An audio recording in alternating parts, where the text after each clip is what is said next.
Google DeepMind just turned your mouse pointer into Gemini. They shipped 7 live demos showing what an AI cursor can actually do, and your computer might never feel the same again. And the weirdest demo, the one nobody saw coming, I'll show you exactly what it does before the end. Here's the thing about the mouse pointer. It has been essentially the same arrow since 1968, when Douglas Engelbart gave the first public mouse demo at Stanford. Click, drag, double-click, right-click. 6 decades of computing, and the cursor's vocabulary has barely grown. Meanwhile, every app, every browser, every doc editor, every spreadsheet, has bolted its own AI assistant on top. A sidebar here. A floating chat panel there. Every one of them disconnected from where you actually do the work. You see something on screen, you want AI to handle it, and you still have to copy, switch apps, paste, prompt, and wait. The cursor knows where your attention is. The AI knows what you want, but the two have never actually been connected. And the cost of that disconnection is invisible but constant. Every AI feature you use right now lives behind an explicit invocation. Open the sidebar. Type a prompt.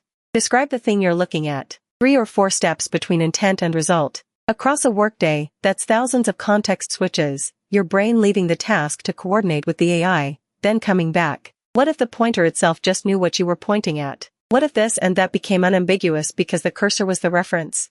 That is the question DeepMind decided to answer. Which brings us back to the announcement that landed today, an AI-enabled pointer, powered by Gemini, that may quietly change how every operating system works. The system is built on 4 design principles. First, maintain the flow, never break what the user is already doing. Second, show and tell, let the cursor combine pointing with a voice or text prompt. Third, embrace the power of this and that, let pronouns work because the cursor is the antecedent. Fourth, turn pixels into actionable entities, every visual element on screen becomes addressable. Now what does that actually unlock? Hover over a statistics table in any web page and ask for a pie chart, it generates one. Highlight a recipe and say double these ingredients, the values rewrite in place. Point at a PDF and request a bullet point summary, ready to paste into an email. Select 2 products on a web page to compare, Gemini side-by-sides them with no copy-paste. Edit an image just by pointing at parts you want changed. Find places on a map by pointing and asking. And the strangest one, show Gemini a photo of your living room, point at the empty corner, and ask it to visualize a couch there. No upload.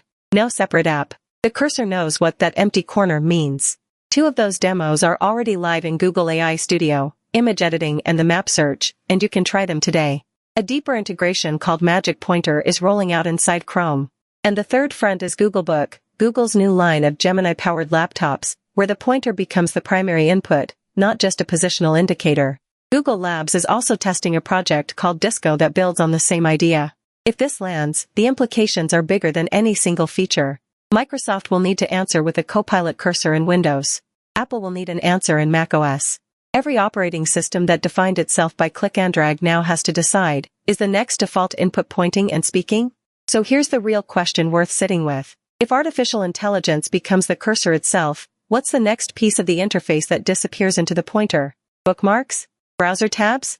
The address bar? The entire OS file manager? Once the cursor becomes intelligent, every other UI element has to justify why it still needs its own pixel. Maybe nothing else survives.